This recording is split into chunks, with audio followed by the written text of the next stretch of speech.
नमस्कार साथियों, मैं विनय दीक्षित, प्रवक्ता अंग्रेजी, आप सभी लोगों का अपने YouTube channel the scholar of English में स्वागत करता हूं।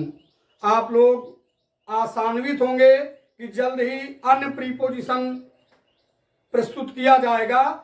प्रीपोजिशन की सीरीज में आज हम लोग प्रीपोजिशन ऑफ OFF का स्टडी करेंगे और ये देखेंगे कि इसके कैसे प्रयोग अजीबोगरीब होते हैं। आपने केवल एक दो प्रयोगों पर ही विशेष ध्यान दिया होगा जो कॉलेज में पढ़ाए जाते हैं, लेकिन यहाँ पर कुछ उनसे हटकर कुछ ऐसे प्रयोगों की तरफ हम लोग ध्यान देंगे जो कंपटीशन परीक्षाओं के लिए अत्यधिक महत्वपूर्ण कंडीशन के लिए हैं। हम लोग ध्यान देंगे, सबसे पहले देखें, थोड़ा एक चीज ध्यान देंगे हम लोग, जो है ये देखें, बासी होना या ताजा ना होना। आप लोग एक चीज समझते हैं कि बासी अगर कोई चीज है तो वो ताजी नहीं है। इसका अगर इंग्लिश में करेंगे तो नो लॉन्गर फ्रेश, ठीक है। के सेंस में कोई चीज बासी हो या ताजा ना हो, इस सेंस के लिए प्रीपोजिशन ऑफ OFF का प्रयोग हम लोग करते हैं। देखेंगे, द मिल्क इज ऑफ, इसका मतलब क्या है? दूध ताजा नहीं है। दूध कैसा है? दूध बासी है ना। कोई अगर इसको आपके स्थान में यह प्रयोग कर दे, नो लॉन्गर फ्रेश, तो भी वाक्य आपका सही माना जाएगा। अब देखेंगे दूसरा sentence, the curd is off, दही खराब है। मतलब इसको खराब सेंस ना कहें, दही बासी हो गया है। दही बासी है या दही ताजा नहीं है। दही को अगर यहां पर कोई आपके स्थान में अगर लिख दे नो लॉन्गर फ्रेश, तो भी सेंटेंस सही है, ठीक है ना। एक चीज और ध्यान देंगे, the bread she Yeats is of, वह रोटी जो वह खाती है वो कैसी है? The bread she Yeats is of, वो कैसी है? वो ताजी नहीं है। वह कैसी रोटी है? बासी रोटी है। अगला वाक्य देखेंगे, the samosa he eats is of, samosa जो वह खाता है वह कैसा है? ऑफ OFF क्या है? नो लॉन्गर फ्रेश, अर्थात वो ताजा नहीं है, वो कैसा है? बासी है। अगला वाक्य देखेंगे, he gives us bread which is of, वह हमें रोटी देता है जो कैसी है? बासी है, वो ताजी नहीं है। देखेंगे इसी के रेफरेंस हम लोग अगले रूल को। अब देखेंगे हम रूल नंबर 2 को ध्यान देंगे, इच्छा या आवश्यकता ना होना। इच्छा या आवश्यकता ना होना अर्थात not wishing and needing to take के सेंस में भी प्रीपोजिशन ऑफ का प्रयोग किया जाता है। एक चीज हम ध्यान देंगे, यहां पर ऑफ का प्रयोग बहुत स्थितियों में, कहीं पर एडजेक्टिव, कहीं पर एडवर्ब, कहीं पर प्रीपोजिशन का कार्य करता है। उस पर अभी हम चर्चा नहीं करेंगे। अभी हम इसके प्रयोग की तरफ ध्यान देंगे विशेष तौर से।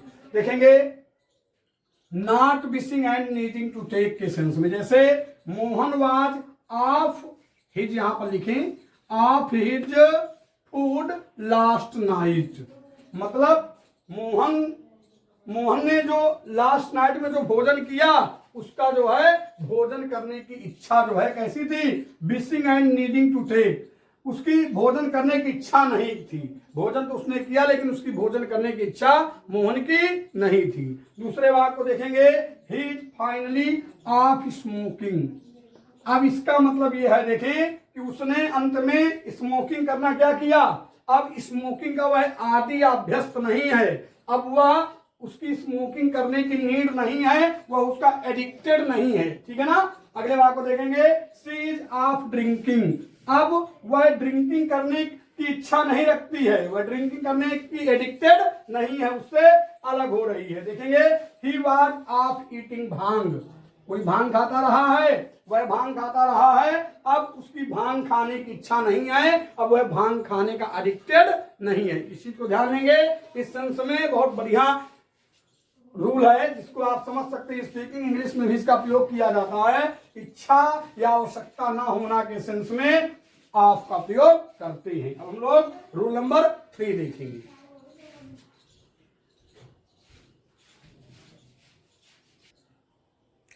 अब हम लोग देखेंगे रूल नंबर 3, जिसको आप अक्सर पढ़ते रहते हैं पुस्तकों में। देखें, वास्तविक मूल्य से सस्ता, जो कोई वस्तु वास्तविक मूल्य जितना उसका था उससे जब सस्ती होती है या उससे वास्तविक मूल्य से कम होती है, इस सेंस को व्यक्त करने के लिए भी प्रीपोजिशन ऑफ का प्रयोग हम लोग करते हैं। थोड़ा एक चीज ध्यान देंगे, इसको आप कह सकते हैं लेस बाय सर्टेन अमाउंट, है ना। इसका भी यही अर्थ होता है कि वास्तविक मूल्य से कम या सस्ता, ठीक है ना। ध्यान देंगे, the bike is 4000 of the price. जो प्राइस बाइक का है ना, उससे बाइक कितनी सस्ती है, आप कितनी उसकी मतलब कितनी सस्ती मिल रही है, कितनी कम है वास्तविक प्राइस से, 4000 रुपए। इसी तरह देखें, द सेल इज ऑफ, जो सेल चल रही है वो अभी ज्यादा पहले जो थी वो ज्यादा मतलब कोई वस्तु वहां पर खरीदने में ज्यादा पैसे हमें खर्चा करने पड़ते थे, अब उसमें क्या है, छूट चल रही है। यहां पर ऐसे भी कर सकते हैं, वास्तविक मूल्य से सस्ता या छूट होना भी आप लिख सकते हैं, अगर चाहें तो छूट होना लिख लीजिए, यहां पर छूट होना, ये भी गलत नहीं है। वास्तविक मूल्य से सस्ता या छूट होना या कम होने के सेंस में, ठीक है ना। आगे देखेंगे, वी परचेज्ड पैंट्स, हम लोगों ने पैंट्स खरीदे ऑफ द प्राइस। प्राइस इसका अर्थ ये हुआ, जो प्राइस पैंट खरीदने का जो पहले प्राइस था वो ज्यादा था, लेकिन अब पैंट खरीदने में जो मतलब हमें पैसा देना पड़ा वो ऑफ रहा, उसमें छूट रही पैंट में जिसको हमें देना पड़ा, ठीक है ना। We purchased pants off the price, जितना प्राइस पहले था उससे कम पेमेंट हमें कम प्राइस देना पड़ा पैंट्स खरीदने के लिए, ठीक है ना। अगला वाक्य देखेंगे, ही बाइट ए कार ऑफ 10,000 रुपी, यहां 10,000 कर दीजिए। उसने एक कार खरीदी कितने की, 10,000 रुपए ऑफ की, जितनी कार की कीमत थी उससे 10,000 रुपए की छूट या 10,000 रुपए कम या 10,000 रुपए सस्ती कार उसने खरीदी। और देखेंगे, she bought gold during corona of the price, देखिए उसने कोरोना के दौरान वह सोना खरीदती है, कैसा खरीदती सोना, ऑफ द प्राइस, जितना सोने का दाम था उससे छूट में सोना खरीदती है, उससे सस्ता खरीदती है, जितना पहले प्राइस था उससे कम प्राइस में वह सोना खरीदने का कार्य करती है। ध्यान दें, बहुत एडवांस सेंटेंसेज हैं और इनका उपयोग अक्सर कंपटीशन परीक्षाओं में किया जाता है। आप लोग इनको समझते रहें और सेंस का प्रयोग करें।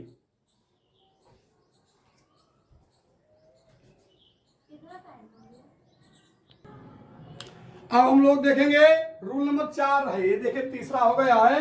रूल नंबर 4 आपका क्या कहता है, रूल नंबर 4 कहता है, यदि कोई कार्यक्रम या व्यवस्था जो पहले से की गई हो, यदि कोई कार्यक्रम या व्यवस्था पहले से होना निश्चय किया गया है और यदि उसे रद्द कर दिया जाए, कैंसिल कर दिया जाए, इस स्थिति को बताने के लिए प्रीपोजिशन ऑफ का प्रयोग किया जाता है। देखेंगे हम लोग इसके एग्जाम्पल के माध्यम से अच्छे से इस चीज को समझ सकते हैं। देखें, द मीटिंग इज ऑफ, इसका मतलब क्या हुआ, कोई मीटिंग होने की योजना थी या कार्यक्रम व्यवस्था थी मीटिंग होने की, वह क्या हुई, ऑफ हो गई, क्या हो गई, उसे रद्द कर दिया गया, ठीक है, कैंसिल कर दिया गया। आगे देखेंगे, द लीव इज ऑफ, कोई एक छुट्टी थी, है ना, जो छुट्टी जो है पहले डिसाइड थी कि मतलब पहले कार्यक्रम व्यवस्था थी कि वह छुट्टी मिलेगी, लेकिन वह छुट्टी क्या कर दी गई, अब कैंसिल कर दी गई, उसको ऑफ कर दिया गया। आगे देखेंगे, the match has been called off, देखिए मैच होना था लेकिन क्या हुआ, मैच को कैंसिल कर दिया गया, मैच को ऑफ कर दिया गया। मैच होने की कार्यक्रम या व्यवस्था या योजना थी लेकिन मैच नहीं हुआ, इस मैच कैंसिल हो गया। इस कंडीशन को व्यक्त करने के लिए भी ऑफ का प्रयोग करते हैं हम लोग। आगे देखेंगे, द प्रोग्राम इज ऑफ, जो प्रोग्राम कोई पहले प्रोग्राम जो डिसाइडेड था, होना था, उसकी व्यवस्था थी, उसकी कार्यक्रम योजना थी प्रोग्राम होने की, उसको क्या किया गया, ऑफ कर दिया गया, उसे क्या किया गया, कैंसिल कर दिया गया। आगे देखेंगे, द मुंडन सेरेमनी इज ऑफ, जो मुंडन सेरेमनी जिस डेट में या जिस तिथि को होना था उसे क्या कर दिया गया, ऑफ कर दिया गया, उसे कैंसिल कर दिया गया। देखिए बहुत बढ़िया एग्जांपल्स हैं, आप लोग आसानी से इनको नोट्स भी बनाते जाएं, लिखते जाएं और समझते जाएं, ताकि कंपटीशन परीक्षा में आपको कोई समस्या ना हो।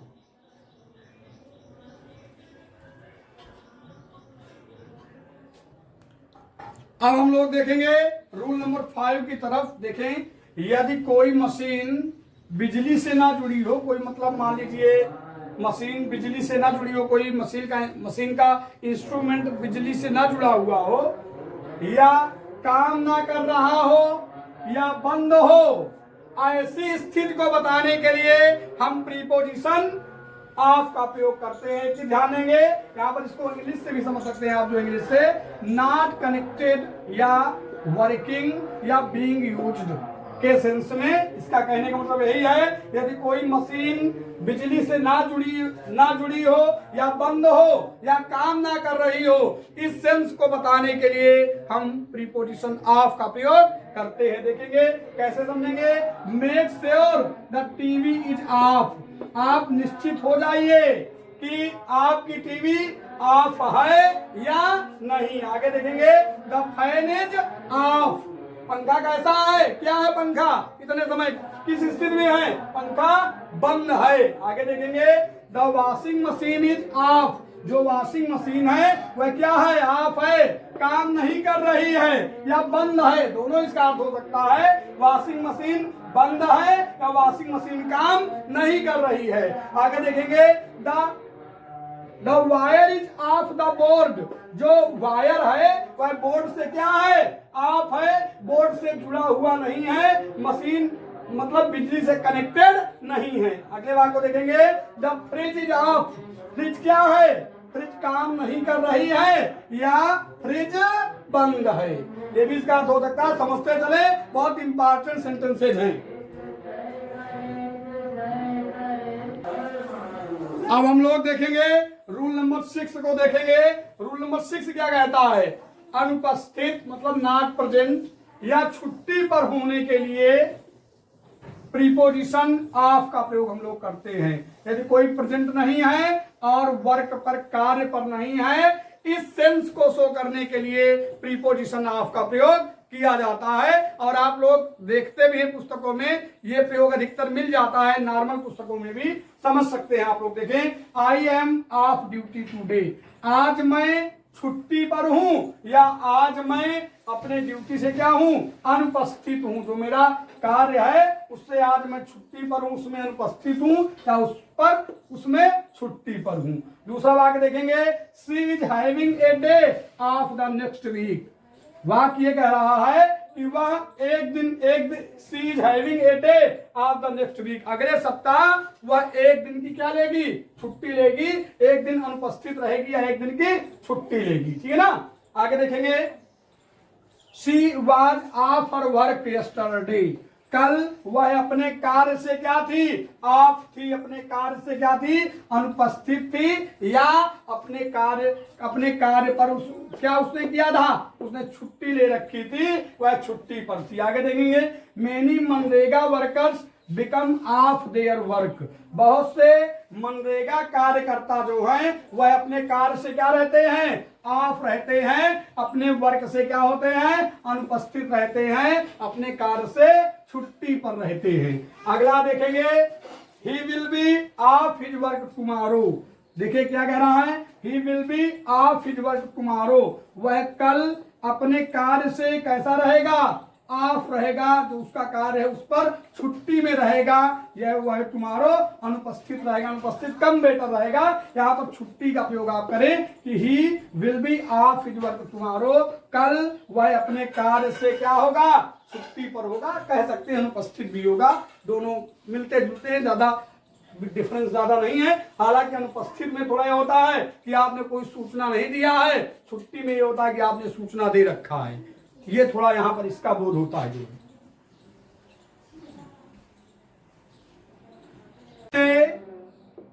व्यवहार ना करने के लिए मतलब अनफ्रेंडली कंडीशन को इंडिकेट करने के लिए भी प्रीपोजिशन ऑफ का प्रयोग हम लोग करते हैं। देखेंगे कैसे वाक्यों को समझेंगे? She is rather of with me today, वह मुझसे थोड़ा ऑफ है, उसका व्यवहार थोड़ा उखड़ा हुआ है मुझसे। समझ रहे हैं? अगले वाक्य को देखें, I am rather of with him, मैं थोड़ा उससे उखड़ा हुआ हूं, मेरा व्यवहार थोड़ा उसके लिए सही नहीं है। अगले वाक्य को देखेंगे, he was rather of with the students of the class, उसका व्यवहार जो था कक्षा के बच्चों से थोड़ा उखड़ा हुआ था, थोड़ा अनफ्रेंडली था थोड़ा। इस चीज को ध्यान देंगे, किस कंडीशन में इसका प्रयोग हम लोग करते हैं। हमारे हिसाब से आप लोग समझ रहे होंगे। अब हम लोग अगले रूल पर चल रहे हैं।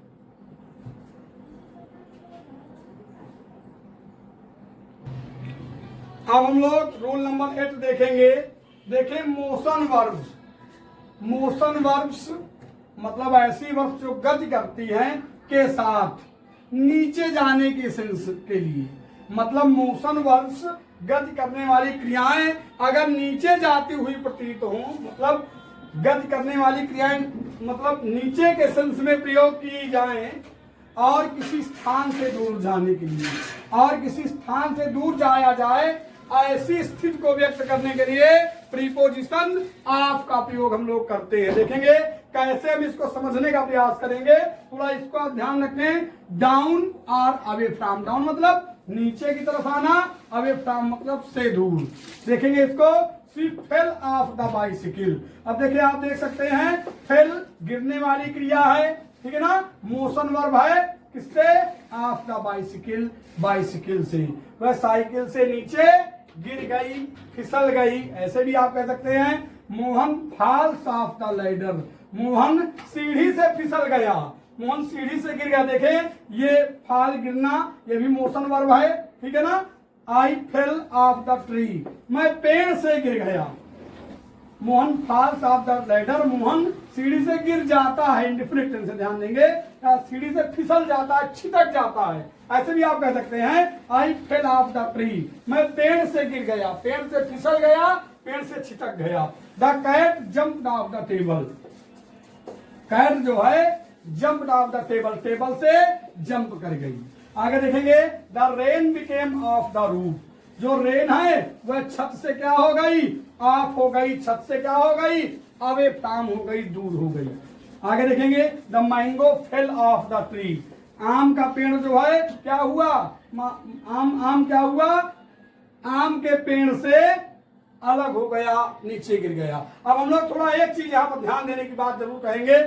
फेल का जहां पर प्रयोग किया जा रहा है, जहां पर मोशन वर्ब की कंडीशन को व्यक्त करने के लिए डाउन के सेंस में, तो यहाँ पर डाउन अर्थ दे सकता है। मोहन फॉल्स, देखिए यहाँ पर आपके स्थान में डाउन अर्थ देता अधिकतर मोशन वर्ब की कंडीशन को व्यक्त करने के लिए।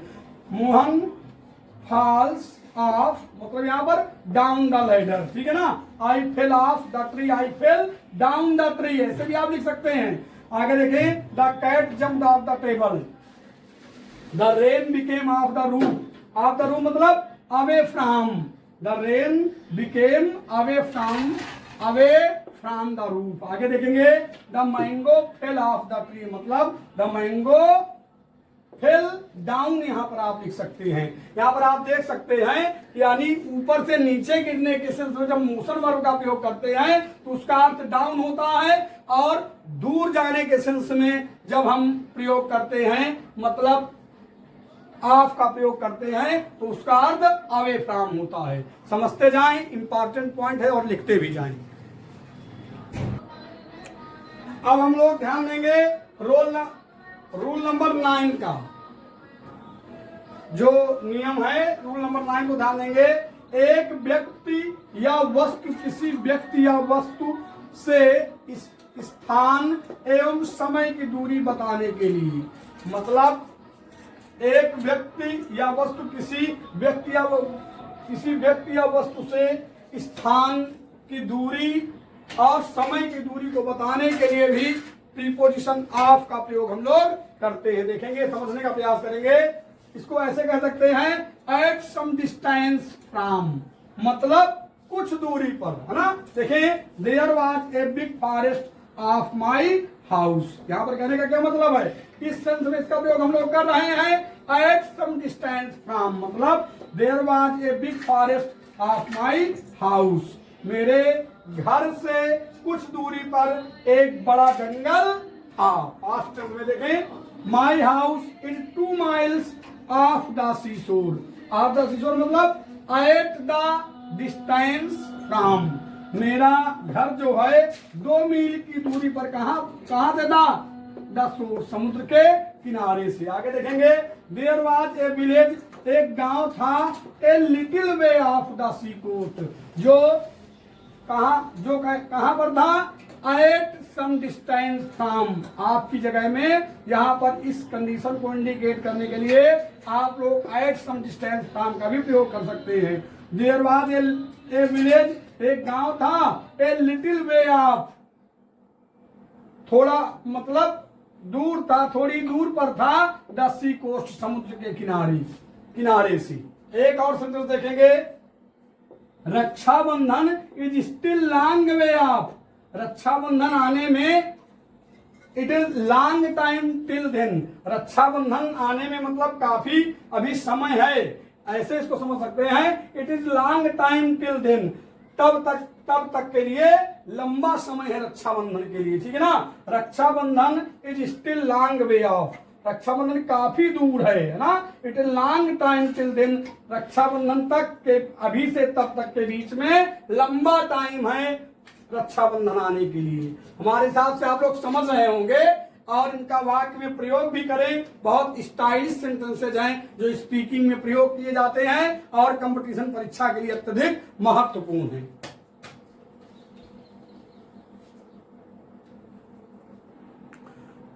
अब हम लोग देखेंगे रूल नंबर 10, देखें प्रवेश्य। प्रवेश्य मतलब जहां से होकर जाया जाए, प्रवेश किसी को तो कहा जाता है जहां से होकर जाया जाए, एक पॉइंट से दूसरे जाने वाले रास्ते के लिए, या एक जगह से दूसरी जगह का रास्ता जहां से निकलता है उसको इंडिकेट करने के लिए प्रीपोजिशन ऑफ लगाया जाता है। फिर से इसको समझ लें, जहां से होकर जाया जाए, ठीक है, या एक पॉइंट से दूसरे जाने वाले रास्ते के लिए एक जगह से दूसरी जगह का रास्ता निकलता हो, उसके लिए प्रीपोजिशन ऑफ का प्रयोग हम लोग करते हैं। देखेंगे, there is another room off the veranda, ध्यान देंगे, थोड़ा इसको समझने का प्रयास करेंगे।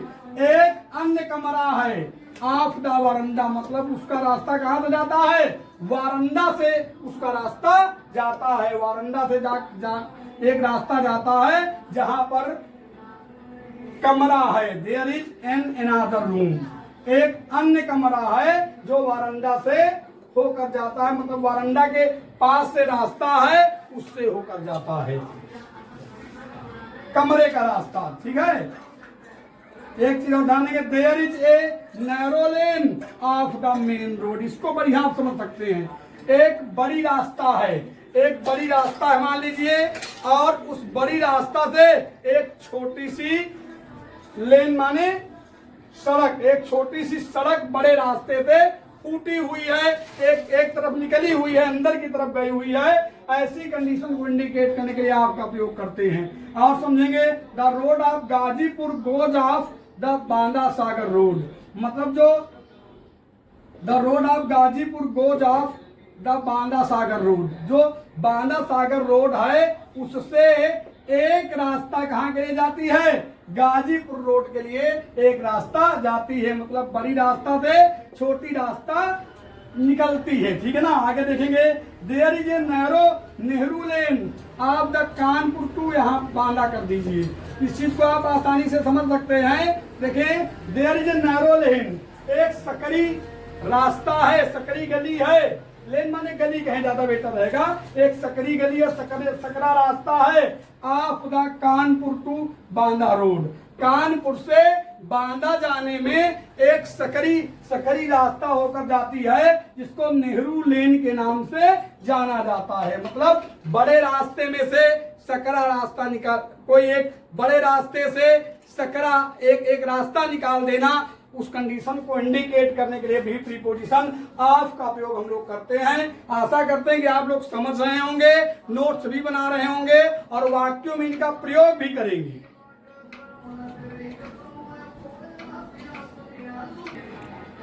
अब हम लोग देखेंगे रूल नंबर 11 की तरफ देखेंगे। जब एक चीज को दूसरी चीज से दूसरे से अलग किया जाए, अलग करने के लिए मतलब एक वस्तु चीज मतलब वस्तु कह सकते हैं इसको, जो है एक वस्तु को, पनीर नहीं है चीज, जो चीज कर दीजिए, ठीक है ना। एक वस्तु को दूसरे से अलग करने के लिए प्रीपोजिशन ऑफ का प्रयोग किया जाता है। कैसे देखेंगे? आई टूक ऑफ माई सॉक्स। देखें, मोजे मेरे पैर में थे, मैंने क्या किया? उनको अपने पैर से हमने क्या कर दिया? रिमूव कर दिया, अलग कर दिया, सेपरेट कर दिया, ठीक है। मोहन टूक ऑफ हिज पैंट्स। मोहन ने अपने पैंट क्या किया? पैंट्स मोहन पहने था, उसने क्या किया? रिमूव कर दिया, पहने था उसको उतार दिया, उसको सेपरेट कर दिया। देखेंगे, he shakes the rain off the umbrella. उसके छाते में जो है बारिश की बूंदे थी, उसने क्या किया? उनको जो है झाड़ दिया, उनको बारिश की बूंदों को हिला दिया। वो बूंदे बारिश की जो ऊपर छाता में थी वो नीचे गिर गई, अलग हो गई, वो रिमूव हो गई। आगे देखेंगे, take the curtains off their hooks. मतलब कर्टन को ऑफ कर दो उनके हुक्स से। आगे देखेंगे, मतलब हुक से उनको क्या किया गया?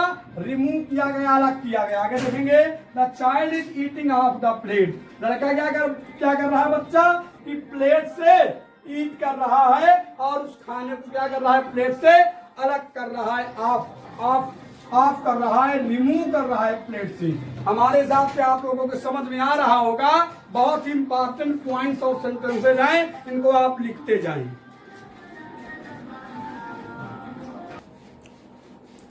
अब हम लोग देखेंगे रूल नंबर 12 को। रूल नंबर 12 क्या कहता है? किसी निर्धारित लक्ष्य से दूर होने के लिए, कोई एक निर्धारित लक्ष्य है, उससे दूर होने के लिए अवे फ्रॉम एम। किसी निर्धारित लक्ष्य से दूर होने के लिए हम प्रीपोजिशन ऑफ OFF का प्रयोग करते हैं। कैसे देखेंगे? The principal was going off the subject. कोई पॉइंट था, कोई लक्ष्य था, उस पर चर्चा करनी थी, लेकिन प्रधानाचार्य उस एम से, जो लक्ष्य था जिसकी चर्चा करनी थी, उससे आप हो गए, उससे अवे फ्रॉम हो गए। यहाँ पर आपके जगह में आप अवे फ्रॉम का प्रयोग भी कर सकते हैं। आगे देखें, we were going off the subject. हम लोग विषय वस्तु से दूर जा रहे थे। विषय वस्तु से क्या हो रहे थे? Away from aim. अपने लक्ष्य से, जो हमारा टॉपिक था बात करने का, उससे हम लोग क्या हो रहे थे? अलग जा रहे थे, टॉपिक से दूर हो रहे थे। The ship was blown off her course। देखिए, जो रास्ता था समुद्र का, पानी वाले जहाज का, पानी समुद्र का नहीं, पानी वाले जहाज का जो रास्ता था वो क्या हो रहा था? ब्लाउन ऑफ हो रहा था। अपने उसका जो रास्ता था उससे वो क्या हो रहा था? अलग हो रहा था। जो पानी वाला जहाज है अपने रास्ते से क्या हो रहा था? Away from aim. जो उसका रास्ता था उससे भटक रहा था, उससे अलग हो रहा था। मतलब जो शिप है, पानी वाला जहाज, जो उसका वास्तविक रास्ता था उससे वह क्या हो रहा था? ब्लाउन ऑफ हो रहा था। वास्तविक रास्ते से वह छिटक रहा था इधर उधर, मतलब वास्तविक लक्ष्य की तरफ नहीं पहुंच पा रहा था। द शिप वाज वास्तविक लक्ष्य पर नहीं पहुंचा था। The ship was blown off her course. ठीक है ना, नहीं पहुंचा था। आगे देखेंगे, we are a long way off understanding. We are a long way off understanding. आप लोग समझ सकते हैं, समझ में आ रहा होगा आप लोगों के, आशा कर रहे हैं। अब देखें, हम लोग अन्य रूल लेकर आ रहे हैं जो है।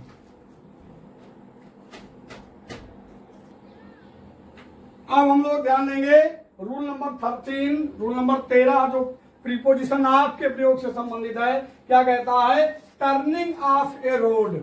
सड़क पर या सड़क से घूम जाना। कोई, हालांकि इसको प्रत्यक्ष रूप से ऊपर भी बताने का प्रयास किया गया था, लेकिन थोड़ा यहाँ और क्लैरिटी हो जाएगी। सड़क पर या सड़क से घूम जाने के सेंस में प्रीपोजिशन ऑफ का प्रयोग हम लोग करते हैं। जैसे he lived 2 miles, आप यहां पर लिखें ऑफ द मेन रोड, वह मेन रोड से 2 मील्स की दूरी पर रहती, 2 माइल्स की दूरी पर वह मेन रोड से रहती है। मतलब जो मेन रोड है, मेन रोड से उसका रास्ता जो जाता है वह कितने मील का है, वह जो है यानी 2 माइल्स का है। मेन रोड से उसका घर 2 माइल्स में है, ठीक है ना। She stayed 5 miles off the main road, उसका जो घर है वो घर कितनी दूर है मेन रोड से, 5 माइल्स है, ठीक है ना। मेन रोड से अगर 5 मील अगर चलेंगे तो उसका घर मिलेगा। आप लोग समझ रहे होंगे, पूरा प्रयास कर रहेंगे, आप लोगों को समझाने का प्रयास करें, ध्यान दीजिए।